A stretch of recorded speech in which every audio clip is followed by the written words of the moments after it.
इस वीडियो को आप आंख बंद करके भी सुन सकते हो। ये कहानी आपका दिमाग खुद विजुअलाइज कर लेगा। ये छोटी सी कहानी आपके कई सवालों का जवाब है। हो सकता है जिस समस्या से आप पिछले काफी दिनों से परेशान हैं, उसका हल आपको यह छोटी सी कहानी दे दे। एक बार एक राजा के द्वार पर एक बौद्ध भिक्षु आता है और कहता है, भिक्षाम दे। भिक्षु की आवाज सुनकर राजा की दासी बाहर आती है और भिक्षु को भिक्षा में अनाज देने लगती है। अनाज से भिक्षु का पात्र पूरा भर जाता है। पूरा पात्र भर जाने पर बौद्ध भिक्षु उस स्त्री से कहते हैं, मुझे इतने की लालसा नहीं, कृपा कर आधा वापस ले लीजिए। इतने में ही राजा भी बाहर आ जाता है और बौद्ध भिक्षु को प्रणाम करता है। राजा के चेहरे पर तनाव होता है, वह बहुत दुखी होता है। राजा बौद्ध भिक्षु से कहता है, क्या मैं आपसे एक प्रश्न पूछ सकता हूँ? बौद्ध भिक्षु कहते हैं, जी पूछिए। राजा बौद्ध भिक्षु से पूछता है, मैंने महाराज देखे, परम ज्ञानी पंडित देखे, किंतु सदैव उनके मुख पर मैंने तनाव और चिंता का भाव देखा।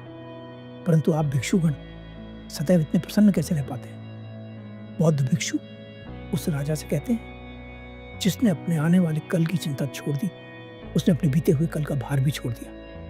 ये कहकर वे बौद्ध भिक्षु राजा के पास से जाने लगते हैं। राजा भिक्षु को रोकता है और अपने सिर का मुकुट उतारकर भिक्षु के भिक्षा पात्र में रख देता है और कहता है, इसे मेरी ओर से ले जाए और बुद्ध को दे। बुद्ध उस मुकुट को देखकर अपने शिष्य आनंद से कहते हैं, चलो आनंद, अजातशत्रु पीड़ा में है, उसे मेरी जरूरत है। आनंद बुद्ध से कहते हैं, तो फिर वह खुद आपके पास क्यों नहीं आया? बुद्ध कहते हैं, उसका अहंकार उसे यहाँ नहीं आने देगा। आनंद कहते हैं, और आपकी करुणा आपको उस पापी तक स्वयं ले जाएगी? क्या ऐसा व्यक्ति पर? बुद्ध कहते हैं, परमानंद का कोई मार्ग नहीं होता, परमानंद स्वयं एक मार्ग है। बुद्ध और आनंद राजा अजातशत्रु के महल के बाहर पहुंचते हैं। राजा अजातशत्रु को बुद्ध के आने की सूचना मिलती है। अजातशत्रु बुद्ध के पास पहुंचता है और बुद्ध से कहता है, बुद्ध आप यहाँ? मुझे बुला लिया होता। बुद्ध अजातशत्रु से कहते हैं, मैं तो बस यहाँ तुम्हें तुम्हारा कुछ लौटाने आया हूँ। बुद्ध अजातशत्रु को उसका मुकुट वापस लौटाने लगते हैं। अजातशत्रु बुद्ध से कहता है, नहीं बुद्ध, मुझे यह नहीं चाहिए।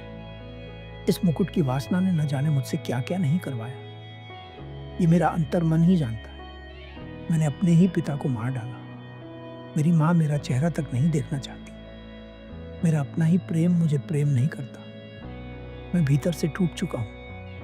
मैंने अपने जीवन में बहुत सारे युद्ध जीते हैं, पर इस समय जो युद्ध मेरे भीतर चल रहा है, उससे मैं पूरी तरह से हार मान चुका हूँ। वह राजा बुद्ध के चरणों में गिर जाता है और कहता है, मुझे शांति चाहिए बुद्ध, वरना मैं पागल हो जाऊंगा। बुद्ध कहते हैं, शांति तुम्हारे अंतर में ही है, उसे बाहर मत खोजो। अजातशत्रु बुद्ध से कहता है, मैं क्या करूं बुद्ध? अब बताएं, मैं क्या करूं? बुद्ध कहते हैं, स्थिर हो जाओ, तुम राजा हो। यदि धर्म से अपना काम करोगे तो अपने भीतर सुख और शांति का साम्राज्य पाओगे। राजा कहता है, बुद्ध मैं भीतर से छिन्न भिन्न हो रहा हूँ, मेरा रोम रोम पीड़ा से भर गया है। बुद्ध कहते हैं, क्या तुम्हें संगीत में रुचि है? अजातशत्रु बुद्ध से कहता है, हाँ मुझे वीणा बजाने का शौक है। बुद्ध कहते हैं, तो एक बात समझाओगे? यदि वीणा के तार बहुत ज्यादा कसे हों तो क्या वह मधुर बज सकती है? अजातशत्रु कहता है, नहीं बुद्ध, बिल्कुल नहीं, वह बेसुरी ही बजेगी, और यदि हम चेष्टा करेंगे तो उसके तार टूट भी सकते हैं। बुद्ध कहते हैं, और यदि वीणा के तार बहुत ज्यादा ढीले हों तो क्या वह मधुर बज सकती है? अजातशत्रु बुद्ध से कहता है, नहीं बुद्ध, वह मधुर नहीं बजेगी। यदि हम वीणा को मधुर बजाना चाहते हैं तो हमें तारों के बीच सामंजस्य लाना होगा। उन्हें न ज्यादा कसना होगा और न ज्यादा ढीला छोड़ना होगा, तभी वीणा से मधुर संगीत निकलेगा।